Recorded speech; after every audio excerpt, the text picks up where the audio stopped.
Hello friends, welcome to புதுமை சமையல். Friends, நீங்கள் வச்ச சாம்பார் வீடியோ மணக்கணுமா? அப்போ இந்த டிப்ஸை ஃபாலோ பண்ணுங்கள். ஃபஸ்ட்டு ஒரு உரல் எடுத்துக்கோங்க. அதில் ஒரு டீஸ்பூன் அளவுக்கு ஜீரகம் போட்டுக்கோங்க. அதை போட்டுட்டு நல்லா உரலால் நச்சு விட்டுக்கோங்க.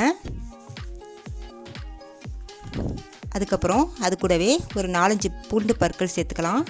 அது கூடவே 2 டேபிள் ஸ்பூன் அளவுக்கு துருவின தேங்காய் சேர்த்துக்கோங்க.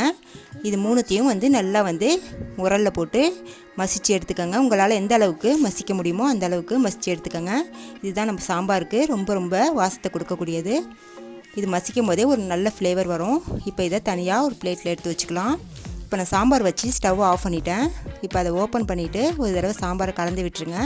அதுக்கப்புறம் நம்ம செஞ்சு வச்ச பொடியை இதோட சேர்ந்து ஒரு தடவை கலந்து விட்டுட்டா நீங்கள் வச்ச சாம்பார் வீடே மணக்கும். இந்த டிப்ஸை ஃபாலோ பண்ணி பாருங்கள். இது மாதிரி நிறைய டிப்ஸ் தெரிஞ்சுக்க நம்ம சேனலை சப்ஸ்கிரைப் பண்ணிக்கோங்க ஃப்ரெண்ட்ஸ். தேங்க்ஸ் ஃபார் வாட்சிங்.